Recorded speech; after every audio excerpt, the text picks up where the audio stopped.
Uncharted 2, Among Thieves is the second game in the Uncharted franchise and is generally tied for best in the series alongside the fourth title.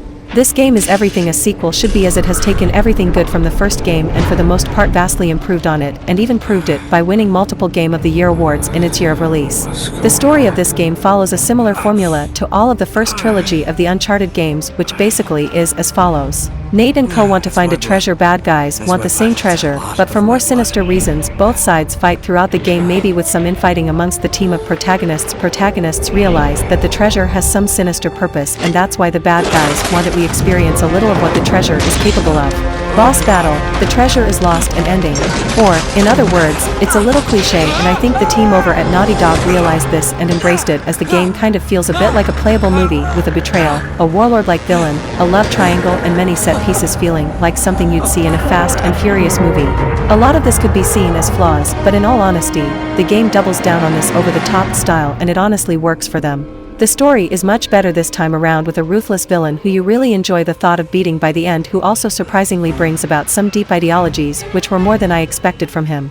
You also get a side villain who betrays you at the start of the game in Harry Flynn, but in all honesty, I never really liked him as a character. I'm pretty sure he's meant to personify what Drake would have become if he went down a different path, but this never really worked for me.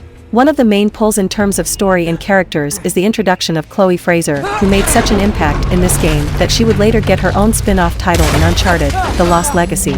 She's a badass flirtatious character who, hidden behind her own self-interests, has a good heart, and that's why she works so well aside Nate, as he's a very similar character. The only really bad thing about this story is the fact that fan favorite character Sully is criminally underused, and after the game's opening act doesn't appear till the ending cutscene. Sully is such an iconic character for this series, and to more importantly to Nate, so to let him off with the "I don't have your luck, I'm too old for this" seems a little odd, considering he seems to be doing just fine in Uncharted 3 and even 4. The gameplay again has some solid improvements over the first game, with more enemy variety, including 3 different types of juggernauts and riot shield enemies, which makes you think a lot more about when to be on the move and when to stay in cover, etc. Climbing and jumping feel much smoother in comparison to the first game, making puzzles and most non-combat sections feel a lot less of a drag. We also get a couple of big action set pieces that further build on the action movie style I feel like this game was going for. You get to go one-on-one with a helicopter using grenade launchers to bring it down, a convoy chase which has you jumping from vehicle to vehicle, which would actually become a series staple, and then a sequence where you fight your way to the front of a moving train, which is infamously known for being one of the best but most challenging parts of the game. Unfortunately, gunplay hasn't really improved from the first. It's not by any means bad, but it's still just really basic.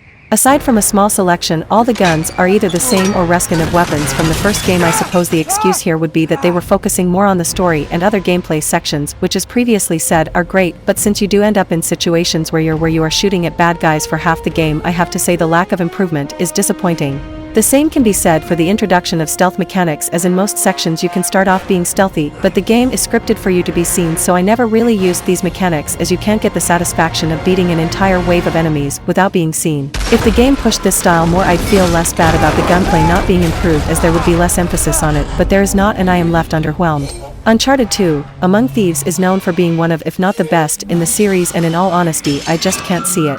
The game significantly improves on the first game and is an incredibly fun experience. However, even though the game has improved from the first game, it hasn't evolved enough, and I feel that this is where the third and fourth game shine a lot more, as they really do change almost everything for the better, even further than this game has done. There are a couple of things I haven't talked about, such as the inclusion of multiplayer on the original PS3 version, or continuous speed run mode in the PS4 remastered. This is due to the fact that the PS3 servers have been shut down, and I already discussed the continuous speed run in my Uncharted 1 review.